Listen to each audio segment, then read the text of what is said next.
2025 is well underway, and with that, we are nearing the beginning of a new season for Six Flags Darien Lake. A lot transpired at the corporate level in 2024, which marked the park's 43rd season. And while it may have been a fairly standard year for the park itself, the buzz surrounding the Six Flags and Cedar Fair merger has thrown the park's future into question. So now we ask, what's next for Darien Lake as a new corporate team takes the reins? Today, I'll dive into the highlights of the 2024 season and explore how the changes at the top might shape what's ahead. On a different note, for those of you who stuck with the channel through a few quiet stretches, thank you. Your support is something that I'm truly thankful for.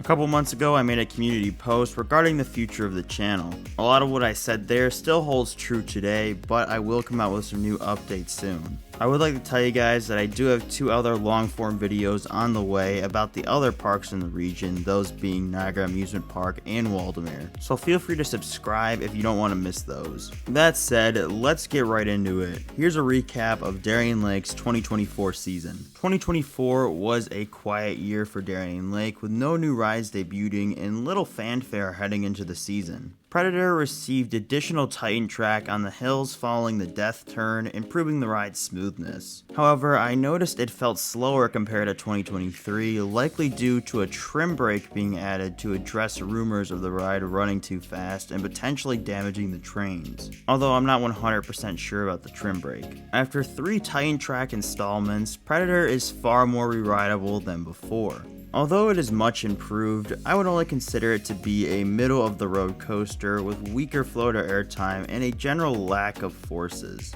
To me, it's still puzzling why the park didn't opt for a full wooden retrack by the Gravity Group if cost was a concern, or just a full-on RMC redo if it wasn't.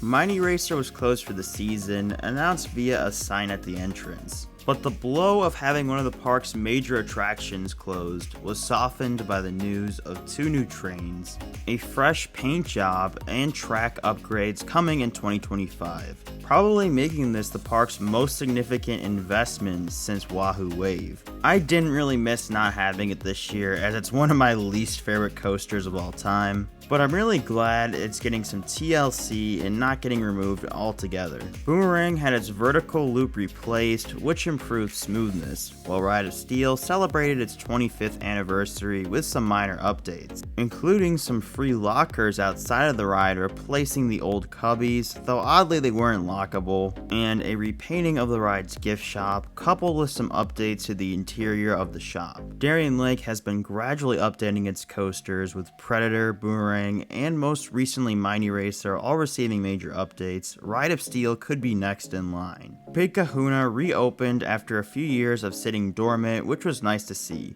capping off a pretty solid lineup of improvements for the park, even with the lack of anything brand new. I only visited the park a few times this past year, but I found it to be fairly enjoyable. It seems that the park has improved its staffing issues, and most of the rides are consistently open. They added a couple more Saturdays in late October at the end of the season for Fright Fest, which they haven't done in a few years if my memory serves me correctly. While my visits were limited, it feels like the park is moving in the right direction, though that progress could be impacted by corporate changes. In July, Six Flags and Cedar Fair officially merged, with most of the key positions in the new company going to Cedar Fair executives, starting at the top with Richard Zimmerman becoming CEO. This leadership change brings a new approach to decision making for Six Flags parks, opening the door to various possibilities. So far, it appears the merged company will operate under the general blueprint of Cedar Fair, focusing on building multi-day resorts, something I'll touch on further in a moment. But due to the size of the new chain, there could be lots of big changes, and there already has been. A primary goal of the merger was to reduce operating costs by consolidating resources. The companies argued that since their parks target similar audiences and have comparable structures, Merging would allow for significant savings by eliminating duplicate roles. However, this cost cutting has extended to park operations, resulting in major ride removals across several locations with little to no warning. While many of these removals involved underperforming rides, some were popular attractions, like King Ka. Although King Ka's situation was unique, given its similarities to Top Thrill Dragster and the company's subsequent challenges with Top Thrill 2. The decision still caused a stir among coaster fans, especially with how they handled it publicly. This raises concerns for Darien Lake, where surprise closures could happen. The park isn't known for notifying guests about permanent ride removals. It's possible we could arrive on opening day next year to find several rides gone. One ride I'm particularly worried about is Moto Coaster, a prototype launch coaster by Zamperla. Moto Coaster suffers from frequent downtime, and there's really about a 50-50 chance it'll be open on any given day. And its location in the park complicates things further. Since the park added security checkpoints on the outside of the Darien Square area in 2021, the old entrance is inaccessible, which led the park to make a makeshift entrance right near Skyscreamer instead, which just makes things confusing for guests. It's understandable why they took these actions to improve security, but convenience definitely suffered because of it. Considering its operational issues, Six Flags' strained relationship with Zamperla, and the ride's now confusing placement within the park, Moto Coaster could very well be on the chopping block next year. Regardless of the future for some of the park's individual rides, I think the bigger question that looms over the park is how does the new corporate management see Darien Lake fitting into their future plans? Since we're only about 8 months into the merger, it is hard to gauge exactly which parks will get the most investment. The investments we are seeing for 2025 were largely planned before the merger, whereas 2026 might be a different story. The chain interestingly decided to drop a list of additions coming in 2026. 4 legacy Six Flags parks were confirmed to be receiving roller coasters, which include Magic Mountain, Great Adventure, Mexico, and Over Texas, all of which are higher performing Six Flags parks. If Darien Lake does not receive any last-second 2025 or 2026 additions, that will mark 7 years since Darien Lake last got a new dry ride, and 6 years since they got any sort of new ride. That would certainly be cause for concern. Another idea that I've heard is that Six Flags may aim to fully own all of their parks. For those who don't know, Six Flags does not outright own all of their parks. For many of their parks, they have leases to operate them, but they do not actually own the land that they reside on. This theory may have been proven to be true after the company's recent agreements to purchase Six Flags Over Georgia and its 2 accompanying water parks. Previously, Six Flags held a 31.5% stake in these properties, but is now paying $332.6 million to acquire all the remaining shares. It's a logical move. Real estate typically increases in value over time, making the land that these parks sit on a lucrative asset. Additionally, owning the land gives the company flexibility to sell it for a profit, as they're doing with California's Great America. Darien Lake, along with Frontier City, La Ronde, and a few other parks, is currently leased by Six Flags from separate owners. It's possible Six Flags could buy out these properties like they are doing in Atlanta, but on the other hand, they could sell off their operation leases if they wanted to get rid of these parks entirely. A lot of people believe that Darien Lake might be sold, citing a lack of perceived attention from Six Flags, and that could very well be the case. However, Darien Lake has a unique edge over other properties like La Ronde and Frontier City, which is their resort. This distinction could lead to a very different fate for the park. Let me explain.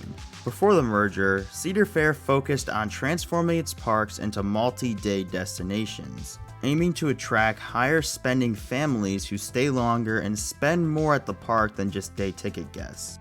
Cedar Point has used this strategy with its resort properties and recently expanded it with the renovated Sawmill Creek. Other examples of this include the ongoing renovation of the Knott's Hotel at Knott's Berry Farm, an RV park near Kings Island, and a Marriott Hotel at Carowinds. However, many legacy Cedar Fair parks lack the space or demand for such investments. With the merger, Cedar Fair's executives now have access to a broader range of parks where they can apply this strategy.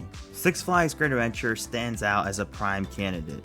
considering the lack of nearby hotels and the massive amount of land they have to work with. Darien Lake, though, already has what the chain is looking for: an on-site hotel, campground, RV park, and amphitheater. The challenge here is the park's lackluster attendance on non-concert days, which previously deterred major investments. However, the new management might see Darien Lake's untapped potential and consider transforming it into a premier resort. This wouldn't require a massive overhaul. Adding just one new coaster and giving the surrounding area a signature Cedar Fair style upgrade could make a big impact. The park is only 2 hours from Toronto, and while Canada's Wonderland dominates the region, it's also overcrowded, leaving room for a competitor. Conveniently, the new chain already owns that competitor. Recent marketing job postings hint at resource sharing initiatives, suggesting this vision may not be far off. Despite the optimistic vision that I've laid out, there's still no concrete indication that major investments are on the horizon.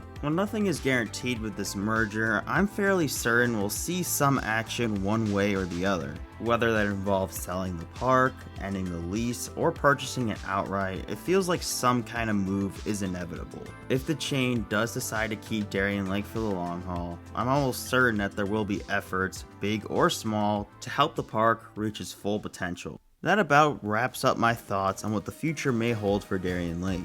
Since this is a speculative video, I'd love to hear your takes. Do you agree with my predictions, or do you see things differently? Either way, I'd be thrilled to hear your thoughts in the comments. Finally, I'd like to thank you for sticking around to the end of the video. If you enjoyed it, consider leaving a like and subscribing. Now, with all that being said, I'd like to thank you all for watching, and I'll see you all in the next video.